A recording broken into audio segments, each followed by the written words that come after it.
Welcome to episode 6 of The Unpublic. Today I have Dr. Charles Cole with me to discuss grit. What is this stuff with grit? I want to set it up this way. This series of discussions that I've been having with The Unpublic have mostly been with people that, in my mind, have closed the belief gap. These are people who have overcome obstacles and odds to be successful in life. These series of discussions came out of my sense of wanting to get out of admiring the problem all the time. Oh, we have an achievement gap. Oh, we're behind. Our kids are falling behind. Everybody's poor. The schools that they go to don't have adequate this, that, and the other. And my goal in these discussions is to get beyond talking about the problem and get to showing examples of people who beat the problem, who overcome it and beat the odds. We spoke to Jarrell Lee, who went from homeless shelters to Harvard, right? And now he's an educator and a teacher. That's amazing. Talked to last time we had this conversation, we talked with Ray Ankrum, who came from Covington, Louisiana, in a situation where things were not opportune. Now he is an educator leading a school system in New York, right? For instance, that's the story I want us to tell more often. So today I wanted to talk about grit, number one, because it's one of those concepts that I thought I knew what it meant. I thought I understood what grit was. I used to deride the concept a lot by saying, you know what? You know who has a lot of grit? People in jail, people in prison. So what's this, this concept of grit? Didn't really know what it meant.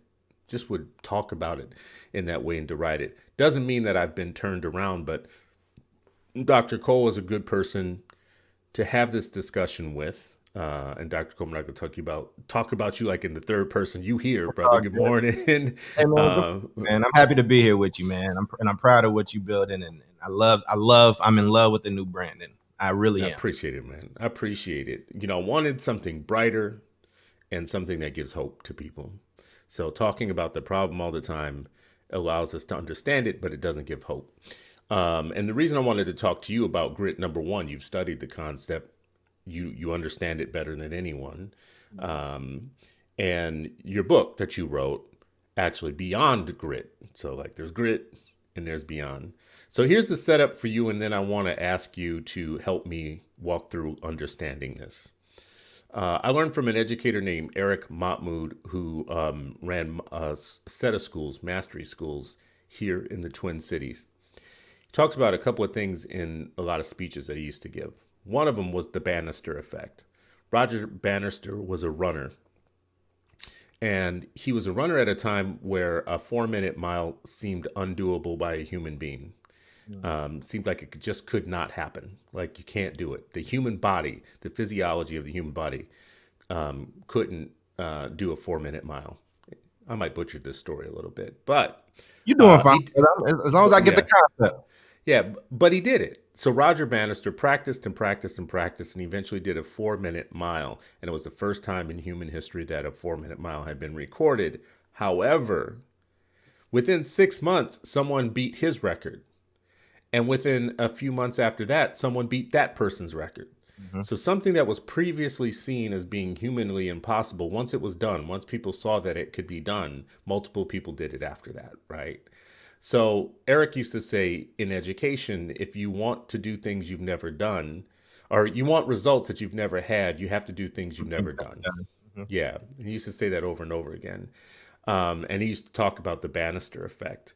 Well, that brings me to the concept within grit called deliberate practice, meaning if you have a stretch goal, if you have a stated objective and a stretch goal, say, for instance, like a faster lap time if you're a swimmer, faster running time if you're a runner, you will eventually hit that if you make your practice deliberate about hitting that goal rather than just practicing for practice sake every day.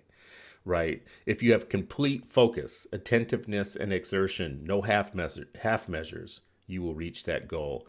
If you have a coach who gives you instant feedback and helpful feedback about correcting your technique, you will hit that goal. You will hit the 4-minute mile. And then if you continually refine. That's the part of grit I had never heard about. Mm-hmm. This sense of deliberate practice. And then it hit me like, well, damn, that's what we're doing on basketball courts all the time. Basketball Absolutely. teams and football teams, right? So, with that set up, Dr. Cole, what's wrong with grit then? It just, to me, it just sounds like basically what you do in sports.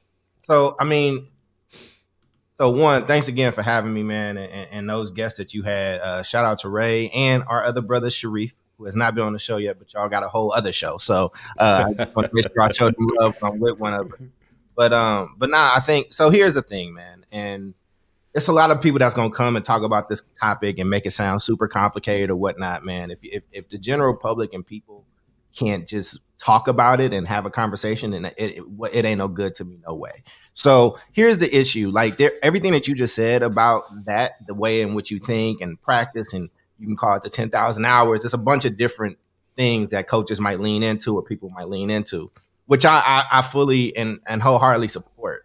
The issue comes up when something like the issue of grit comes about, when one, a lot of people don't know the full scope of everything that it entails and what you're supposed to do with it. It could be dangerous. And then two, when you have people from different culture at times that may not fully understand the culture that they're operating in or working in the context of teaching, that's the way in which I studied it. It can be dangerous when folks that have not had to go through half as much are telling some of the grittiest folks in our country that they need to just be more gritty, right? It basically it does not allow for the systemic issues out there that even have like any type of blame or for us to focus on. And now, look, you know me, I'm a person that's like, I persevere. You know what I mean? I am, when I get something in my head that I want to do, I'm going to do it. So for all intents and purposes, I am gritty. Like you all know that, but there are side effects to it. And there's another part of it that doesn't happen. If you tell somebody in really desolate times that all they need to do is just really, really work harder, and you don't really pay any credence to what they came from, you will get people like me. Now, there's a part that's you like, well, that's good, right? Like you successful, you're a doctor, you this and you that. But there are other effects that come with that. And I talk about it extensively in my book, and I have a therapist and all that. Like, for instance, I am extremely, extremely anxious, like all the time. So like we have a show that we do every Sunday. I'm nervous every single show when people not in the backyard, in the background 10 minutes early. Like it drives me crazy. Right. Like, like the thing is that when you tell somebody that they have full total control over every single aspect of things that happen to them, then you internalize when things don't go your way or don't go right or don't go in the way that you think about it. And that just can be a lot of pressure. And if you don't have healthy ways to like crack that pressure valve, you will explode. It will not be good for you. So there's an issue when in traditional public schools or public schools in general, if you have like mostly white folks talking to these other coaches that they haven't really taken the time to do these things with and understand, it's you are setting up a situation where you're gonna have a few people that's successful, a lot of people that's not, and the people that's successful now are going to have some deep emotional, social emotional issues later on in life. And so that's what the study was. The study was looking at people and telling our really positive stories. Like I'm tired of being the problem, right? And all of those people who are very successful, and you actually know one of those subjects, can't say their name because they need to be anonymous for the study. But there's a lot of residual, there's a lot of residue. There's a lot of residue that comes from that has cost them us a lot later on in life. So my belief is that you can raise both kids with intention and that don't give up and that know how to go and get the quality that they need, while also understanding and realizing everything also is not your fault. There are systemic issues that you didn't have anything to do with, and you need to heal from those things, or you need to deal with those things, lest it comes back to haunt you in the worst way later on in life. You talk about the people though who overcame, but it Yeah. was stressful on the way there. So there's still something left over. I've heard you say residual a couple of times. Mm-hmm. Like what? Like you've made it. You have better material goods in your life. You Mm-hmm. are, you know, you, you're doing okay, Yeah, man. right? It is You are saying all the right things, brother. So there's a few different things, right, that showed up in all the studies that we did. One, there's just this emotional insecurity that was there, right? Where it's like just the way in which you trust people. So again, and this is me because this is you, and I love you, and this is for your crowd, and we family. I'll be honest, and you've dealt with me around this stuff. Like, you've seen me be like when I don't have control over stuff, and it's like, wait, what is going on? What is happening? Like I like break down, you know what I'm saying? And I'm like, nah. And I push away from the group and like, let me just do it on my own, right? Because there's an emotional insecurity there because you don't trust for other things around you to work or for people to show up, even if they shown up the way that they need to show up all the time, right? Like, you know what I mean? That's one. The other thing that you get is it's really difficult for those folks to hold intimate relationships, whether it's with partners, family members, kids, or whatever the case is, right? It's just really difficult for that connection to be made because nothing in their life is really like been as stable. Like if they were not, if you over index on grit and you don't do the healing part along the way, you get a machine. And machines don't adjust for different settings. They don't adjust for different type of people. So it's just go go go go go. And so if you look in the if you read the stories, all three of my subjects are married. And there's a point in all of their stories where their wives were like, I will leave you, man. Like I'm like where all of them so here's the thing. The way that I wrote the book is their story normally stops at graduation, right? The movie goes off when little Timmy from South Central graduates, and it's like he did it. It's happily ever after. Well, this is after happily ever after. This is after the after. This is after the after, right? And so in those situations, they had situations where all three of them had situations where they almost lost their wives in almost the same fashion. None of these brothers know each other. Right. But when you look at the lead up in the stories of what happened, there's a lot of similarities. The other is one of my guys in the study is from Richmond, California. And you're familiar with the Bay Area. It's just a tough space. It's just a rough place. And he never really dealt with those things. So one day his son was playing basketball with his cousin or somebody. It was an older man, but like on his wife's side of the family or whatever. And, his son cried or something like that. And something happened. He lost and his son like cried. He's a little kid. It happens. And the dude said to the subject, like, hey man, you need to toughen your kid up. He said something like that. And before he knew it, now this is a renowned like lecturer for UC Berkeley, an author, a scholar, all this stuff. This is a few years ago. Like he found his hands almost around this dude's neck. Like he just kind of blacked out. Because what happens is when you just push things down, but you don't deal with it because you now think, well, I can just work my way out of this. I can work my way out of it. I can work my way out of it. Well, trauma, when it goes, it doesn't disappear. It goes dormant. But when something is dormant, that means it's still there. And it's growing and it's festering and it's building. So it's not that I have an issue with grit per se, but when I talk about agency or the Black Achievement Trauma Tax, what I'm saying is you can raise kids that are doing well academically, but it's really important that you check in with that child, like that you like let them know it's okay, that you crack that pressure. So I always see you on social with your kids and I love it. You know what I'm saying?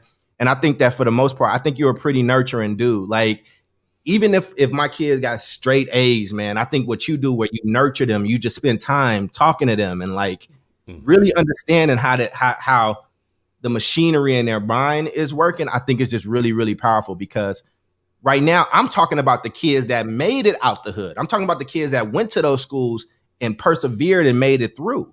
I'm talking about the Michael Jordan type characters too. You know what I mean? Like, and if you watch The Last Dance, it really shows you like, and I love The Last Dance because I love Michael Jordan and I don't identify with that greatness, right? But I identify with that will to win and it don't matter who's in the way. It really doesn't. And, so it's harder to reconfigure your brain and emotions in your 30s than it is when you're 15. You mentioned Richmond. What I remember, I lived in Richmond. So what I remember as a young person, not upper teens, I lived in Richmond for a short amount of time. And what I remember about it was one of the places where I lived where there is no stress takes no day off, meaning like walking to the store was a different thing than walking to a store in lots of other places I lived afterwards, meaning you had to be on. Like anything could happen to you. Mm-hmm. Like you could just get jacked up Absolutely. anywhere, you know. So that sense of like constantly having to be aware of everything around you, every possible threat just to go to the store and back versus some places where I lived where that wasn't even a thought. I was two different people. Mm-hmm. So I can't imagine like if I lived 100% of my time in the environment where every day just walking to the store you have to have that sense of like fight or flight, and you eventually get out of that and you're supposed to be okay now, but you've never been off really. I mean, Chris, you've heard me talk about it and mention it. I don't think I've ever really gone in depth with you all, right? But like, I mean, I lost one of my best friends was killed between 8th and 9th grade. I lost another really, really close friend that I mentioned in the book. I lost him like in his 20s after he was changing his life around. He got shot, he just got murdered right after having like a daughter. Like a lot of my friends like are not here, not because they didn't just not just because they just didn't do well or we just not lost contact. Like they're in the dirt, like they're Mm-hmm, dead, mm-hmm, And so, I think that so now let's look at my mentality when I went to college, right? So people around me are dying, and the lie that I told myself, which was a good lie, I'm not because we're gonna get to the part where I'm not telling you that you got an excuse to not work hard and to not persevere and mm-hmm. do these things That's good. because I don't want people to. No, I mean, and this is the thing, me, right? Like if somebody can't, you'll be like, no, I know that brother. That brother works. But my mentality in college is if I don't go to college and do this, I'm gonna die. Like Mm-hmm, I'm going to die, and I'm not living like my parents lived. I'm not living like some of my friends lived. I'm not doing it. Like when mm-hmm. I say, and this is the thing, you never should study yourself because it's not a healthy thing, right? So I always have somebody else do it. But I say this now because I'm still in it. Like I'm never going back to a shelter again. I promise you. If you have to, you really got to kill me first. And I'm not speaking in hyperbole. I am not. I'm not putting on for the show. Like I mean it. Like Mm-hmm, I mm-hmm. am not going back to that ever. Right. So when I went to college, it was like, no, I'm gonna I gotta finish this or I'm gonna die. And that worked for me to get me through college, right? But now it's like, well, what's the next goal? I go really, really hard on my goals, and So so I but just you want to gotta say have like listen to yeah, this wow. though. Mhm, You get to the what's the problem. So like listen, so you say I'm never going back to the shelter, so that drives you, that becomes part of your drive. I mhm, do want to say part of that, like you and I've talked about this, and when I've talked about like living in a car, mhm, I have said to myself before, if I had to, I mhm. could survive it Yeah. because I've done it before, right? But I'm listening to your story, and you say, so I go to college, and it's just like I'm not going to live the life that other people live. I'm going to keep driving. Mhm. So you do something that a good number of people don't do, which is you finish. You Yeah. finish college, right? So Mhm, for a lot of people, they drop out first year, second year of college, and you mhm, didn't. You kept going. So then you come out of college and you keep driving. Like I'm not going back to what I did before. So you get mhm, another degree, you get a master's degree, right? mhm, And then you start doing professional work. And all along the way, you keep saying the same thing. I'm not going to live my life the way others are. I'm not going back. So get to you where you are now today, and mhm. you're able to meet goals. You're able to create things and devise things that further your professional career. A person from the outside looking at this would say, whether your motivation was negative or positive, what's the problem? I mean, because it's still driving you to keep doing more and more, and the more you do, you keep getting more things in life. Yeah, I think so. Well, they don't see the. They also don't see my therapist bill either. So I mean, that's the thing, right? And like again, you nobody is ever going to be harder on me than I'm harder on myself. You know what I mean? And there are a lot of practices that I have to learn even later in life, just like every subject in that book. I mean, Michael Jordan is still competing to this day. You know what I'm saying? He is still going super hard today. Tiger Woods, right? Like there are people, Serena Williams, like there are people and they are winners and we love them for it. You know what I'm saying? And then you'll see it in like an interview somewhere else or that won't be as popularized or whatever, where they talk about what that means, what they go through, and what that means for the people around them. So for me, I don't have a lot of people around me. I don't keep a lot of people around me. What we didn't talk about was the reason why a lot of people drop out, especially black kids, brown kids, or whomever that that come from what we come from, like they tend to drop out because they feel like they got to go back and take care of home. They got to deal with the issues from home. Well, I got to a place where I was having to deal with issues from home. I got that little refund check, which was like $1,600, and I was balling in certain parts of my family, and they definitely called and asked for it. You know what I'm saying? And not my immediate family or the issues from back home. But I cut my parents off when I was in college because I couldn't deal with their issues and trying to deal in college and all the issues back at home that I had no power over. Right now, to a lot of people, that seems really cutthroat. To me, it was like, look, man, I can't. Y'all had y'all shot. I can't do both.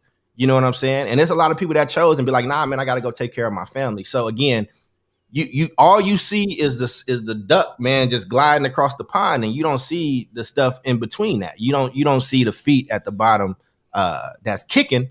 and I would even say you don't see the fallen ducks that's in their way that's probably getting kicked along the way. And so that's the issue, Chris. It's like you got kids and you want them all to be successful.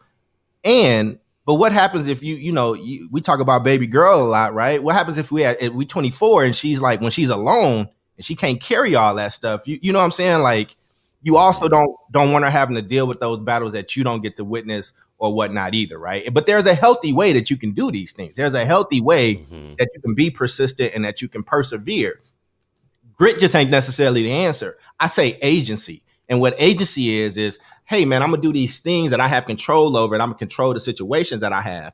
And I'm going to check in with myself, too. I know that this ain't how I'm supposed to be feeling. Why am I just breaking out in the sweat when this thing happens, right? Like, wait, what is my body telling me? Why am I like nervous in this circumstance and situation? Like, we've been on the road when the world was open, and like people will say something or there'll be a lot of things happening, and my head is on a swivel in a different way. And it's, and y'all probably like, what is wrong with this dude? You know what I'm saying? I can't be in those spaces around. The thing is, though, I'm sure no one in our circle is ever saying what's wrong with these dudes, because I just feel like as a black family, as an extended black family, and this is what I know about even the people in the comments who are watching right now that I know personally, each of us could probably point to family members that are doing very well and aren't doing very well. Like each of us probably has the gift of seeing family members in various stages of their growth is the best way that I could put it. Meaning, I could probably tell you a few stories that you would be like, yep, I got a cousin like that too. Right. So we probably would never be like, what's wrong with you? But I wonder if your advice and your thinking about this is different for people whose kids aren't in a necessarily as much of a struggle as you were in. Right. Or that we've seen some of our family members be in. So let's just take that middle group who, they're not born to rich parents. It's not rich. So we're not talking about that. But they're also not like so poor to where they're having to cut parents off and that sort of thing. Is your thought about grit with them the same? The ones who have it basically okay. It's not perfect in their life, but one of the biggest freedoms that I learned when becoming a doctor and getting this stuff, man, is that it's okay to say, I don't know. That's not necessarily what I studied. I studied people that went through what we call acute traumas. Like we seen somebody murdered in front of you, or you watched your mom get dragged in front of you, or like your house burned down or something. And it happened multiple times, like multiple of these things. Right. But what I will say, and this is where I do think it cuts across, is I think that as much attention as we pay to the academic, which is really important. And again, I don't want nobody taking this and saying, Charles, no. I go hard on the academic part, and I always will. But it's also just checking in with the social emotional side. It is. I would say to those middle class parents, it is recalibrating and level setting the emotional intelligence and health of that child along the way. So all that is, Chris, and I think that this is the place where you live. It's like, I'm going to push my kids to work hard and do their best. And then my job as a dad is to then let me check in with you and see how that went. Let me have a conversation with you, and not just like a surface conversation, but really like understanding the psychology of these equations that's being built. Because in my mind, at 16, there were equations being built. You know what I'm saying? Look, don't go to school, don't have a job, ain't nobody on top of you, end up being a crackhead. That's the equation, because that's what I saw. You know what I'm saying? Or going to a neighborhood you don't know, kind of out in the world or whatever. And then you ain't paying attention and somebody rob you or somebody come upside your head. Like my equations are so cut and dry. I don't have nuance in the equations. Mm-hmm. So I would say to middle class folks, make sure there's nuance in your kids' equations. How, they not just doing linear left to right math, right? Like they need to be doing, we're doing a little bit more algebra socially, emotionally with my kids. I think that would be the answer. So push your kid. I think you've heard me say this before. I worry a little bit about the fact that, we're a little bit too much on the Will Smith spectrum mm-hmm. of raising kids. I'm talking about my own household, like mm-hmm. my own kids. We're not teaching grit. We're not teaching deliberate practice. We are very much you could be whatever you want to be and you can do whatever you want to do and you don't ever have to leave here if you don't want to. I mean, I can remember my dad telling me at some point, like, at 18, you got to go, right? Like, just like, no matter what you got going on at 18, you got to go. And I'm only saying that to say that that wasn't uncommon to tell a kid, right. Where I was living. But my kids have this idea that I've drilled in their head is as long as I have a roof over my head, you will always have a roof over your head. Like there is no, you have to move out. Especially with baby girl, it's kind of like, listen, you're going to be staying with us for a while. That's just the way that this is. Double standards, Chris. I know. The woke warrior's going to get you. Them double standards, brother. I have told people this over and over again. It is what it is. The day she was born, I became a feminist and a sexist on the same day. Meaning like I'm all for her empowerment. And also, the boys in the family know that she's there. Their life is about protecting her. But, but I'm not teaching some of the things that were taught to me, right? Which is which is more on the grit side of things. Mm-hmm. And it worries me sometimes. Like, I'm not Will Smith. This isn't Willow upstairs, right? This isn't the Smith kids. But in my mind, that's what free Black people look like. They look like people who can take the world completely on their own terms mm-hmm. and don't have to be something very specific. And I worry about like whether we should be adopting more of the grit. Mm-hmm. More of the deliberate practice. You do have to focus on things. You have to stick with something for a while. Yeah, and again, that don't hurt the for grit, anti-grit. Let's get rid of these words. Grit, deliberate, all the woke words that we doing now with Twitter, right? Like when Twitter, man, oh my God, the dictionary stock should have went up because we learn a word and we like the white girl on Clueless when she learns a word, she got to say it 1,000 times right after she learn it. Let's just. When you talk about deliberate practice, here's what we saw and what worked for folks, and I think this cuts across. Seek out good education for your kids. Now, the beautiful thing about that was even in cases where the education wasn't actually better, it was the active act of seeking out better education with your child knowing what was happening really paid off dividends because you need that child to inherently like believe that education or success or hard work is germane to their success. Like they have to believe it. You can't believe it for them. So that's one.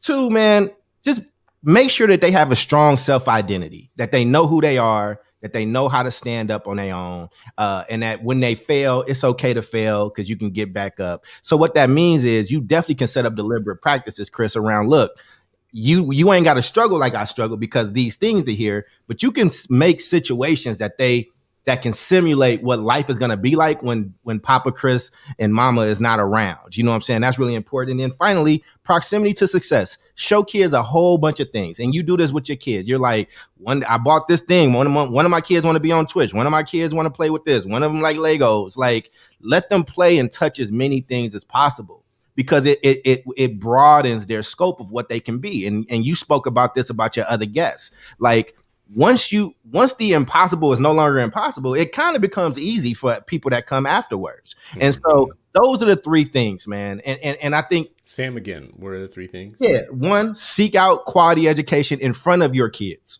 Mm-hmm. Mm-hmm. Like instill that notion in them. Two is build a strong self-identity. Who am I? Am I a sheep or am I the herder?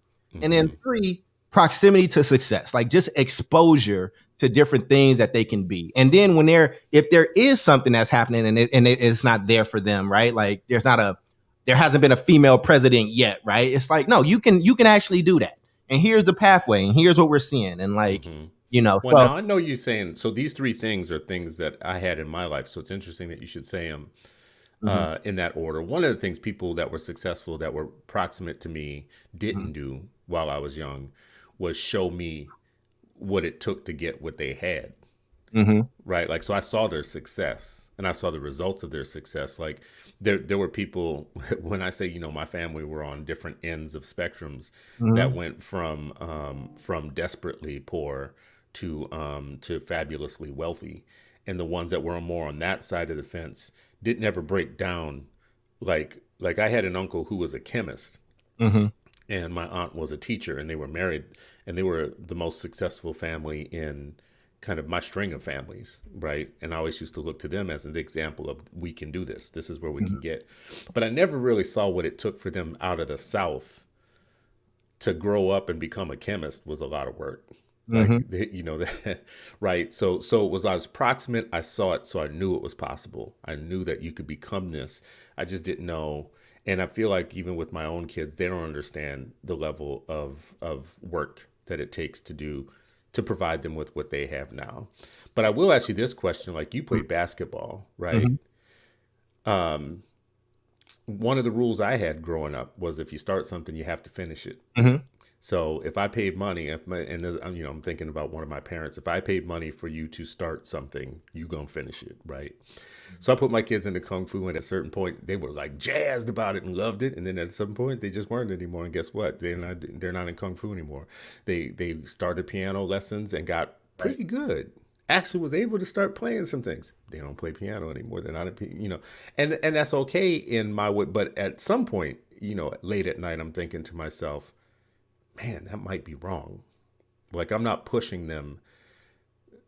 I'm saying you get to do whatever you want to do. You get to be who you want to be. You get to whatever. But maybe that's wrong. You don't in this world get to be just whatever. You do have to, like, finish some things. I think Chris Rock said it in his last special. He said, "Stop telling kids they can be whatever they want." He said, "Some of those kids can be as good as whatever they want, as long as they're good enough and they hiring." Right. So I would say, man, listen, again, that's not the area that I researched, that I focused on. I saw conflicting research that spoke to both, right? That you got to continue and finish everything through. And then I saw a body of research that talked about actually it's quite agentic to be able to realize what you want and don't want and make a shift, right? So I'm inconclusive on that space. But here's the thing, right? Life isn't a formula. Like, life isn't like it's not a you do this, and then this happens every single time, right? It's not a perfect math equation. So I would say you got to try a bunch of different things, and you can raise two kids the exact same way, and it'd be heaven for one and hell for the other. And just the other point that you made, Chris, because you brought up the issue of you and yet what your parents did for you. Success comes. It probably didn't come the way that you felt it should have came, like right out the gate, out the bat. But you one of the most resilient. You are an improviser in the sense of you are very, very good at looking at a landscape quickly and then making adjustments. You are somebody who is a quick study and a quick learner. Well, that happens if you ever end up living in a Ford Fiesta. If you ever end up living in a Ford Fiesta, you assess your landscape real quickly. Let me tell you why it don't happen for everybody. I was a social worker and you were too. It's a lot of people that don't ever get out that car. It's a lot of people that died in that car with a needle in their arm. It's a lot of people that are still, you know, mad at their parents of something they said in the 5th grade, and they 60 years old now. So it's not the same. And never take that credit away from yourself or what your parents did for you and what you built now. Listen, bruh, you are somebody who did not go to traditional college straight out of school. You lived in a car, and now you are the leader of one of the largest educational publications in the country. So don't do that shit, right? You know what I'm saying? And I know you don't need to hear that, but that's a testimony, bruh. So it ain't the same. And we are not the same. So no, one of the things though, and you know, I've said this before, I've been a parent for 3 decades now. So like with my first, one of the things that was driving me was in the same way that you were being driven in college, was like, you had something that was almost like a negative motivation that motivated you to do well. One of the things I had as a young parent was I didn't want my first child's 20s to look like my 20s. Right. Like, I was like, I'm watching all these other people in their 20s living this life, starting to, you know, enjoy some things and some material benefit of making the good decisions. And I was saying to myself as a father at 22, like, ooh, man, I don't know, I don't know what I'm going to give this kid. But one of the things that was driving me was, I know for sure I don't want him in his 20s doing what I'm doing. And if I look back on it, my 20s were a wash. I made it to 30, not having ever had the firsts that some people around me had in terms of their firsts, right? I saw people like buying their first houses at 28, 29, sometimes even younger with parental help, of course. Listen, I want to go back to this question because there's a question from a high school. There's a high school class that's watching this right now. And there's a question here. What if I'm a teenager with a parent that doesn't really ask me about how I'm doing beyond, is your homework done? How are your grades? How do I open up a conversation with them to share how I'm doing emotionally and socially without offending them or upsetting them? So excuse my language, kids. Sorry for earlier, but it's probably gonna happen again because that's just real life. Two, the research shows that a strong parent, strong mother figure, and strong father figure. It don't necessarily say strong father and strong mother. It says figure. So Mm-hmm. I would say this: if you want to try to have that conversation, try, and it may not go well, or it may. Who knows? That's life, right? But you can try.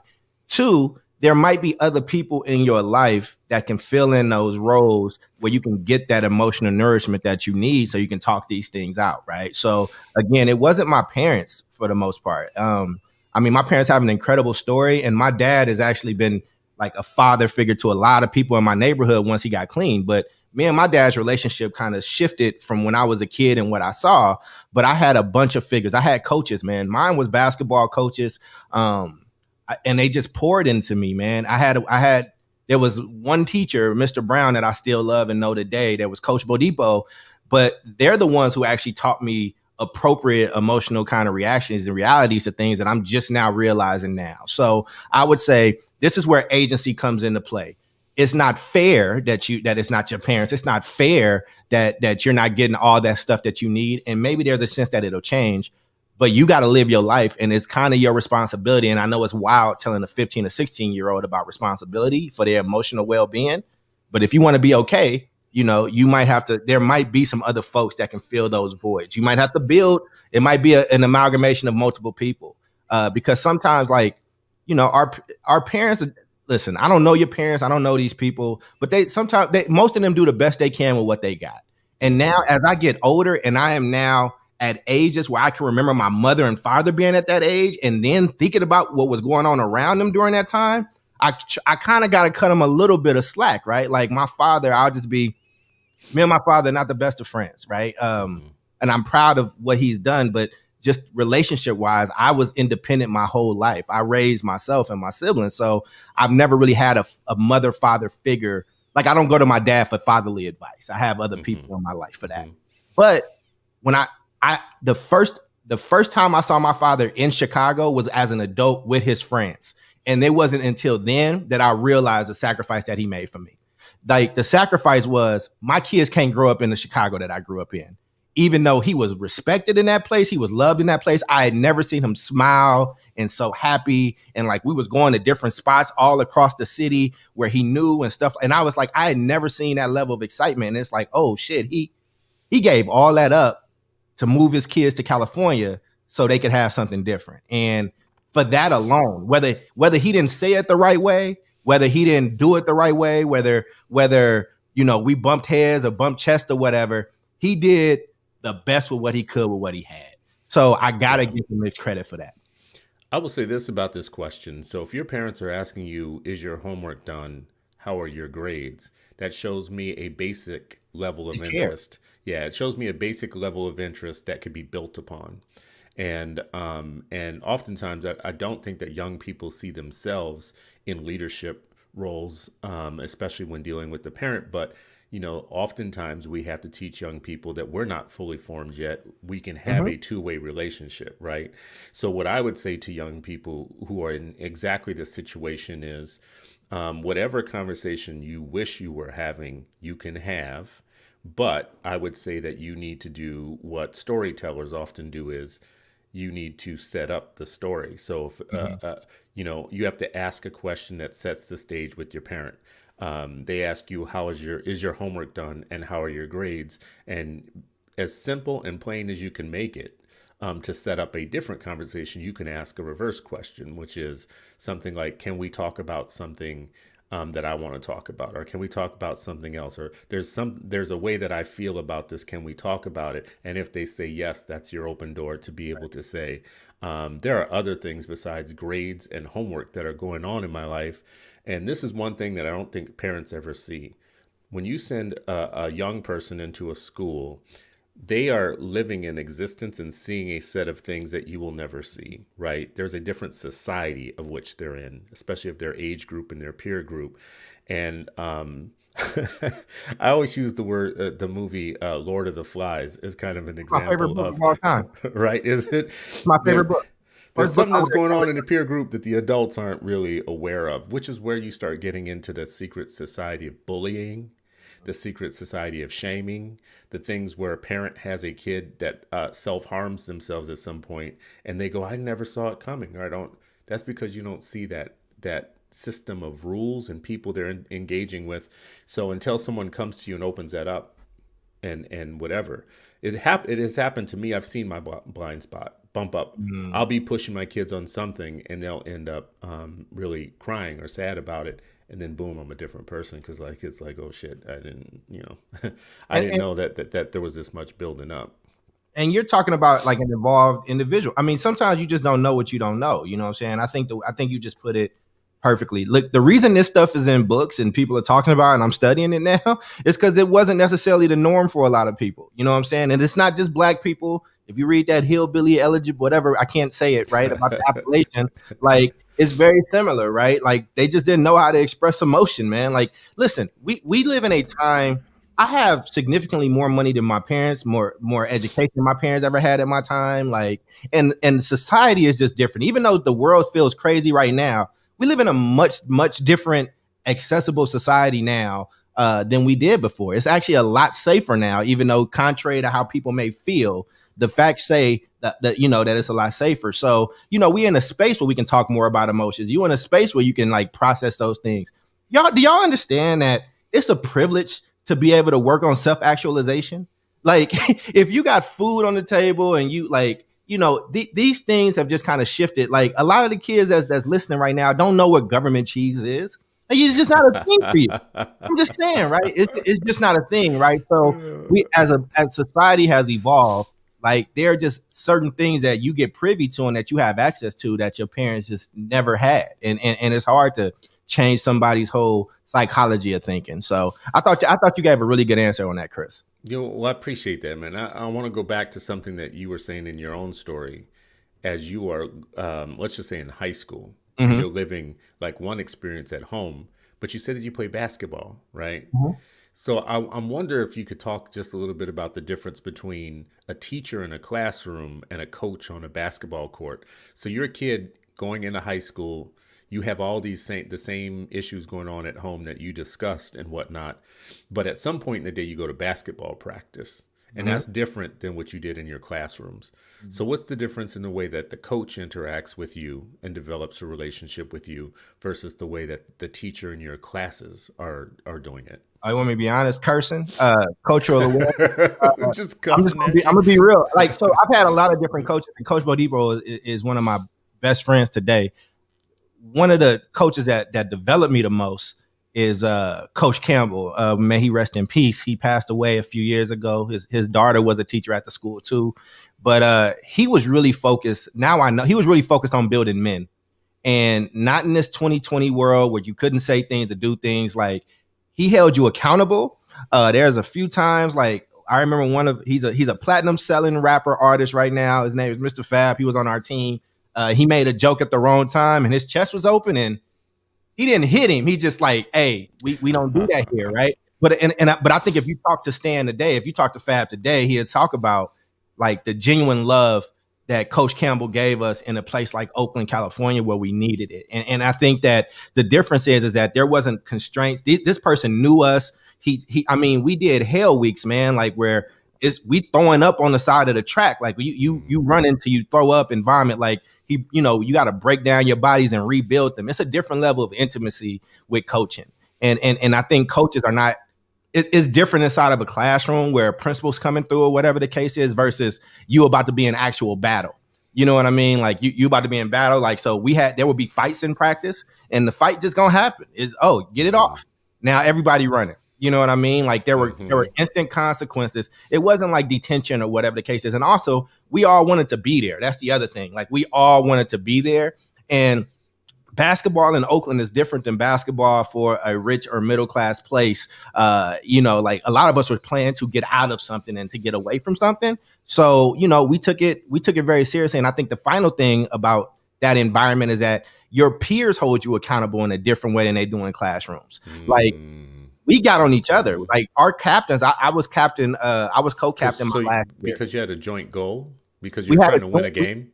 We had not just a joint goal, and it wasn't just a game. You're trying to get a scholarship. Like this, you got to understand, like this is your way out. Like if you look at Oakland, for it to be so small, produces a lot of professional athletes like Dame Lillard, Marshawn Lynch, Leon Poe, and I lived in the same shelter. We were friends playing on the same sign. You know what I mean? And he went on to Boston and won a world championship. So like you're playing for something bigger than your situation. People paying to get their mama out the hood. So they not really okay with you playing around. They gonna cook you, and then they gonna get you off the team.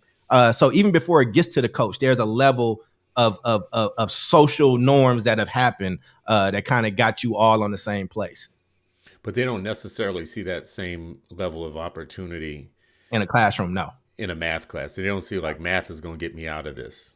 No. And here I'll tell you how bad it is. I won the first ever debate for the Bay Area Urban Debate League. They made me do it. My coach, my basketball coach, the debate coach who was the AP history teacher, and my parents conspired against me and said I could not play basketball if I didn't go to this debate camp. And so I had to go, right? They was gonna let me play basketball. Now I know that, but they were really on it. And then I took 13th place at the camp, and I was heated. I threw the medal. I'm telling you, I'm really competitive.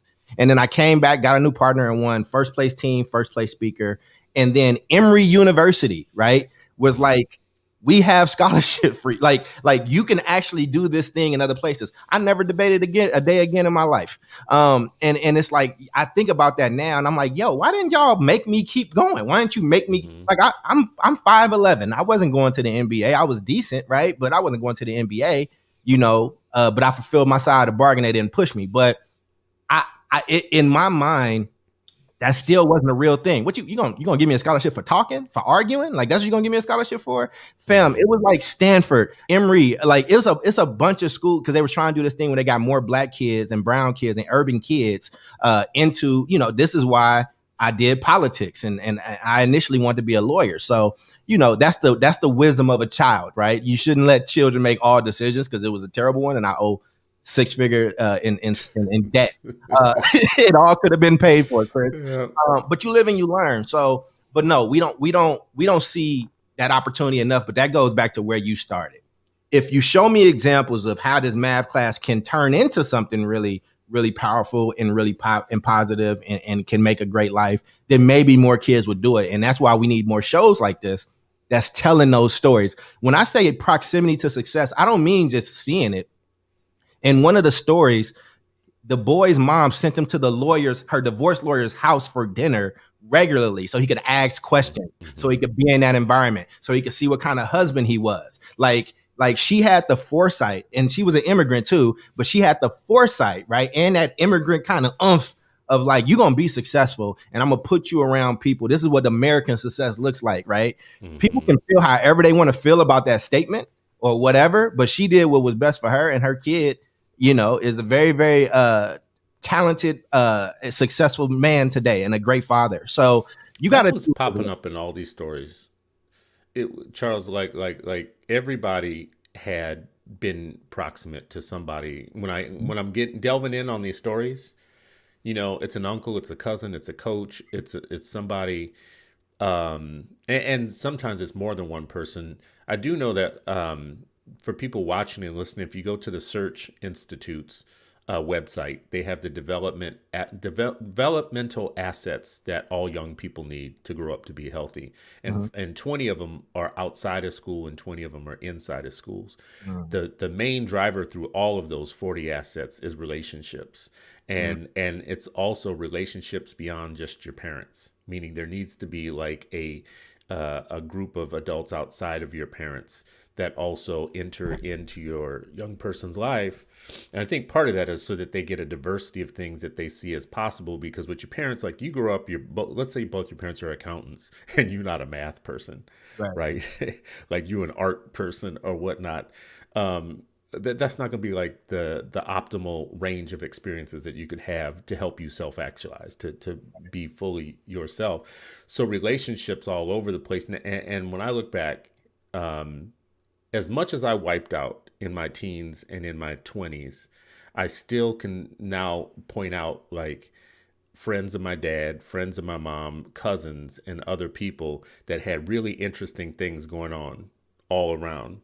I have one uncle who likes to tell the story that my dad asked me once what I wanted to be, and I said a janitor.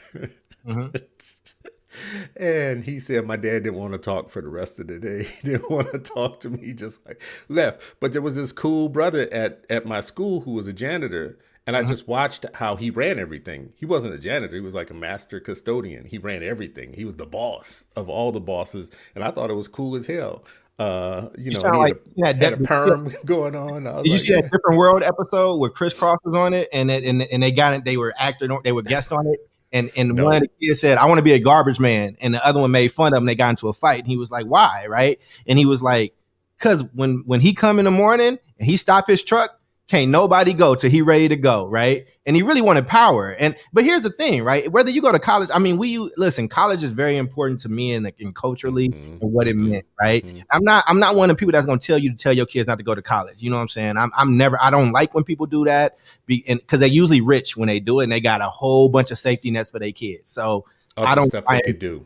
I don't. But let me also tell you, like, if you don't go to college, like, listen, a bonded plumber with his or her own company is a powerful, wealthy person. Ask me how I know, because in this damn house, something happened with a pipe, and I had to pay a lot of money just for him to come out and look at it. Right? Auto mechanic. So that was one of the things generationally that got lost in translation for me. Both my grandfathers were of the mind of, and you've probably heard this in your life before, if you're gonna be a trash man, be the best trash man you can be. If you're gonna be a street sweeper, be the best street sweeper you can be. I heard that a lot. My grandparents' generation were of that mind, and they were also like a side hustle and two side hustles and three side hustles was just the way that they lived. That was just like breathing to them. Like you just do all that you can. But they were makers and fixers. They understood. They knew how to do like everything from carpentry to electronics to small motors and whatnot. And in my dad's generation, that became a little bit of anathema. It became like, no, that's old school stuff. You want to like, computers and go to college and all that type of stuff. Something got lost in the translation. Now you got grown people who can't fix anything. Right. I mean, I told you about my cousin, retired firefighter, right? I mean, which is also a great career. And he was like, "Hey man, I'm gonna teach you how to do some of this stuff, because $300, $400 every time you think something wrong is gonna add up. Like, I don't care how much money you think you got, right?" I mean, listen, man, success can be cut in a bunch of different ways. The principles that we're talking about as we have this conversation about grit or whatever, call it what you want. It don't have to be grit. What I'm saying is it is healthy for a child to learn the presence of hard work and finishing things through, and knowing that you will fail over and over and over again, and being able to persist through that. And it is also good for us to know now, with everything that we know, that your social emotional well-being and your mental well-being along the way shapes the type of adult, father, grandparent, whatever you will be, right? So you can work on both, like, you know what I'm saying? And that's what agency is. Agency is like, look, I know that this situation could be better, or I know it could be worse. Here's what I need to do, or whatever the case is, right? Like, so it can look a lot of different ways. What's the character of the child that you are raising, or if you are teaching or you are coaching? If you focus on the character, a lot of that other stuff will work itself out. Like, Chris, your parents could not have said, "Yo, he's gonna do this later on. But if you built up the character, they probably built you up enough to be like, he gonna get tired of being in a car one day. He gonna get tired of this, and he gonna do something about it. Because again, Chris, a lot of people don't make it out that car. And just I want to make sure that people, I gave you the good side of it of what you should do. Here's the things that happen, and people that's listening may recognize them in themselves, and don't be ashamed because a lot of us have it. One, when you suffer from the Black achievement trauma tax, here are the things, right? There's a latent emotional insecurity and heightened anxiety. You just always, you're like, wait a second, am I doing this right? Am I good enough? Wait, I know I got this success, but was that a fluke? Was it just because I outran these people around me, or am I really good? Two, difficulty in building deep and meaningful relationships, difficulty in building and maintaining, meaning that you might get into some good stuff a lot, but it's hard to maintain those because the maintenance of those things, you haven't had to deal with maintenance. You've been driving towards a goal. You haven't had to do the watering of the garden. You just planted seeds, right? And then finally, a deep insecurity with whether their talent would transfer to academic or business spaces, usually predominated by white people, meaning that, okay, am I just inner city smart? That's a term that came up in a book where I had a 383 in high school, Chris. And then I left my last year because my basketball coach wasn't able to come back. And I went to a white school the last year. And it was a huge school. And they put me in AP English because that's what I was in. And I didn't know a thesis statement. It's like, wait, I did AP. This is my second year AP English. How is this an AP English class in the hood and you ain't teaching about thesis statements, right? Like, so, so there, when you come out of a certain environment and now you in the bigger pond with everybody else, and you like, wait, I didn't read that in high school. You read that in high school? Like, y'all had these talks in high school, And so these are the three things that if we don't start checking, they will eat away at you. It don't matter how successful you are. It don't matter how far you came. It don't matter how beautiful your wife or husband is and how wonderful your kids are. These things will eat at you, and ain't no enemy worse than a parasite inside of your body just munching away until it breaks you down. I will say on this last part, like you going to a different school and seeing what's different. That's also come up in different conversations I've had. I think it was Jarrell Lee who said basically his mom moved him around a lot, and she was always looking for a better program to put him in. And he went into one of the ones that was a private white school, and it was the first time he had seen a school where everybody got the same book. Like the teacher didn't have to run copies off of the book, and kids leaving their books just laying around, like not worried about like any one popping up missing because there was enough for everybody. So they lived in a world of where there was just an abundance of the tools. So it gave them a different level of attitude. Like they were able to exhale and be able to just learn and to be casual learners. Right. If your kid is not going to have that going on in their life and they're not going to one of those schools, I feel like you have to supplement in a way so that they still, and his mom, he said she used to take him to libraries all the time, and not to certain libraries, but to the good ones, right? To the and that matters, ones, man. That matters. I mean, that's the thing, Chris. And like I know people, like that term inner city smart ain't got nothing to do with the people. It ain't got nothing to do with where you live. It's a system. Let's go now. I hate using this term because it's overused in today's society, but it is a systemic. Like the systemic lowering of standards in inner cities, right? Like, listen, fish grow to the size of the bowl. You know what I'm saying? Like a goldfish cannot grow bigger than what the bowl is, right? But if you put them in the ocean, man, that thing might become a koi fish, right? Like, so, I mean, shark. Or a shark, right? I don't even know if that's biologically possible. It's not. It isn't. But it isn't. But the point is that what happens is people think that they're doing a good thing for us by lowering standards. They think they're helping out. But people rise to the occasions in the standards that you set for them, right? So I went to 11 elementary schools, and I think the reason why I ended up being tracked the way that I was tracked is because when I was in Kentucky, say what you want about it, but they made sure I could read, and I could read my butt off. And so I told you about how flippant Oakland education was. The week I got to Lafayette Elementary, my accent was so thick, Chris, from like that Chicago, Kentucky accent. They was going to put me in special education, man. And then there was a free read. We did out loud reading on Thursdays. and it was my turn. I stood up and read, and I read better than everybody there. And then I was in the GATE program the next week. Like, that's how flippant. Like, do you understand how like, that's a giggly kind of funny story, but do you understand how dangerous and wild and the lack of assessment that is? Like, that's where we sending our kids to schools at. That's when we get into arguments with unions about expectations or things or whatever the case is. That type of flippant behavior, I'm serious when I say education malpractice should be a real thing. I mean it so much, because if a doctor misdiagnosed you so grossly multiple times within a week, somebody getting sued. Somebody's getting sued, man. And my life is so much different, and it's not okay. And I still had to get lucky and work crazy hard, but it's so much different than the kid that sat next to me that ended up in special education. Like, it wasn't nothing wrong with him, Chris. He was my friend, man. We spent time together all the time. That brother was in and out of jail, man. One of the best cats that I knew. It shouldn't take the roll of the dice, man. It shouldn't take that in order for us to be successful. So, for my people that's listening, my woke folks that want to talk about systems, there you go, baby. I gave you some time. So as we wrap and as we land this plane, what's kind of like your final takeaway on the concept? I know you said we should get out of calling things just the word. I got you.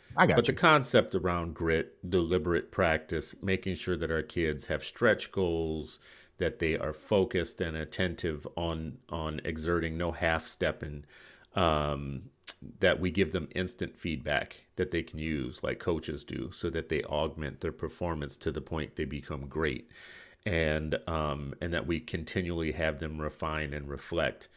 Those are kind of like the basic tenets beneath the concept of grit. What's your final word on them? Listen, useful, not useful, call it something different?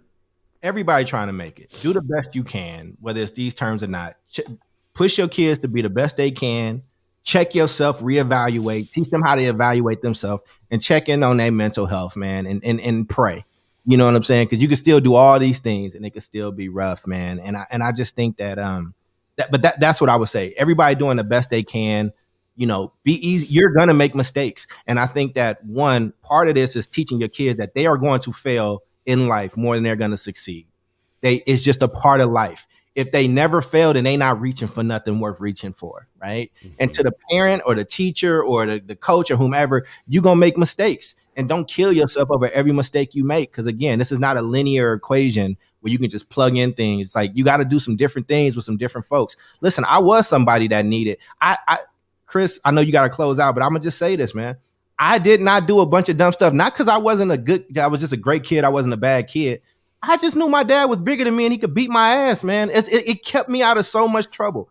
And I know people are like, hearing that. Listen, I know, and it ain't that I just got beat all the time. I always laugh about that because when we talk about it, I'm like, I'm down with your dad.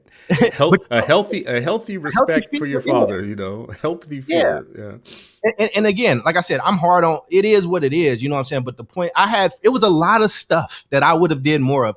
If it was just my mama or my grandmama, I would have. You have no idea. My dad came up to the school one time in the middle of that classroom and was just like, hey, do we have an issue?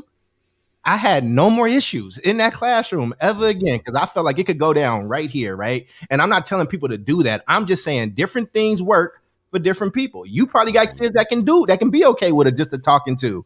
I was a habitual line stepper. Like, that's not a line you want to cross? Okay, cool. And I would just say that, man. And again, since I am hard on my parents, I'll put it this way too. My kids couldn't survive the standard that you and I grew up in of black parenting. Mm-hmm. My kids couldn't survive it. Yeah, man. It would crush their spirit. They would die like quickly if they had the same set of rules and expectations in that way. I will say this much, and I say it all the time, though. Like, I had a very female nurturing system that gave me a lot of space to be whoever I wanted to be, because I had a grandmother who would never take any crap about me. Like, I don't care who it was in the family, my parents, anybody else, they were young parents. So my grandmother just carved out a space for me. My aunts were ruthless about just Chris. Christopher gets to be what Christopher wants to be, right? Right. Like that type of thing. And it was like, I don't care who you were. Like you come rolling up on my aunt system. um, and, and, um, and my mom was very much a person around like, don't let the world define you. Just be whatever you want to be type of thing. So at least I had that going for me all along from the get go. Well, we So basically both have people split the baby, right? Like my grandmother was also very nurturing, right? And my dad was like he had a role, like that was his role. My mother and my grandmother's role was very different. When my uncle left the gate open and the dog got out and got hit by a car and died, I cried all day, and my grandmother just held me, right? Like, and yeah, just let me go through what I need to go through. Or my dad put the dog in a bag and threw it in the dumpster because that's what you do, right? And so, I mean, like again, people want these things to be nice and neat, and it's and just they're life not. ain't not like No, that. no, they're not. And so here's where I land on it is I do think that our young people are growing up in wildly different circumstances, and there isn't a one size that fits all for all of them. Right? Right. They're unique individuals and beings, and you're going to be tougher on some kids where you think it's going to help them get out of a bad place, a bad neighborhood, and you're going to have a one program for them, like one way of parenting them, because that's what you're looking at. That's what's around you, and also you're going to have a different set. 50% of our black kids, for instance, right now are in the suburbs, and people haven't even studied that enough. Right. They haven't even studied the fact that now half of our kids are no longer in the urban circumstances that we talk about all the time.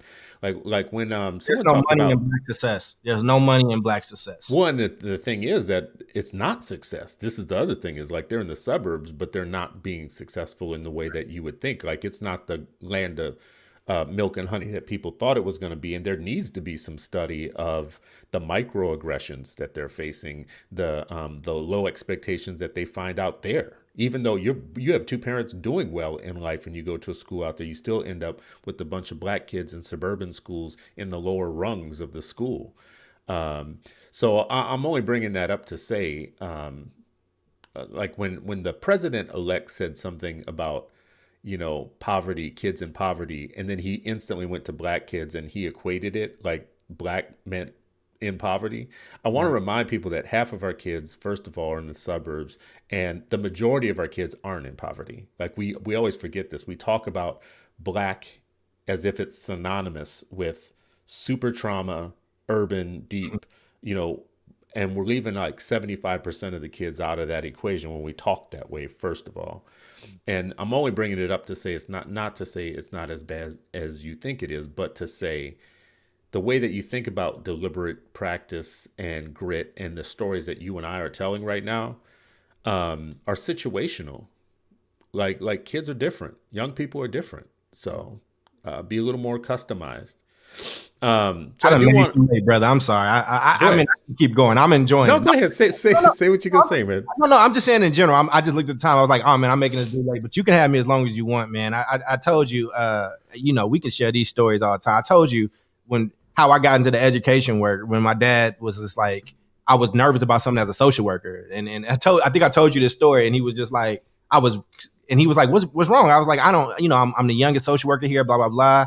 And he was just like, is somebody gonna beat your ass? It was like, no. He's like, then go do that shit. Like, so when people be like, oh man, you speak up about education and you go to like board meetings and you do this, it's like, I don't went through all this stuff. I'm supposed to be scared of old white ladies. Like I don't understand it. It don't make sense to me, right? But the Yeah. point, energy converter piece is right.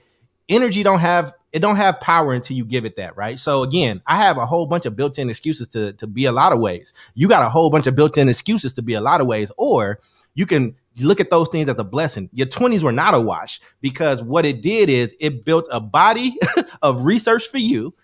You know what I mean? It built some things around what you don't want. It built some things around what is possible. It is like you got a real lesson in how harsh the world could be. And for a lot of people, they don't know the world to be a harsh place like that. So And you I know what? I just want to be real about this too. Um, I was superficial in some of the things that I wanted, right? Mhm. Like, there's some things when you live the way that I lived in my 20s and you're looking around at other people, there's some things that other people take for granted. Like, for instance, like going to work and coming home smelling the same way you smelled when you went to work. is Yeah. like is like an interesting thing, right? Yeah, man. Heat and air conditioning that is consistent and reliable from room to room. Uh, maybe some carpet. How about, here's my favorite one. How about a car that when you turn the key, you're not Yeah. even wondering whether or not it's Right. going to turn Oh on, my God. The anxiety of that, man. I right? want that car. And I went to Cal State Hayward. I know you from the Bay. So that it's a big old hill to get up there. And I had a car, man. And I had to get speed.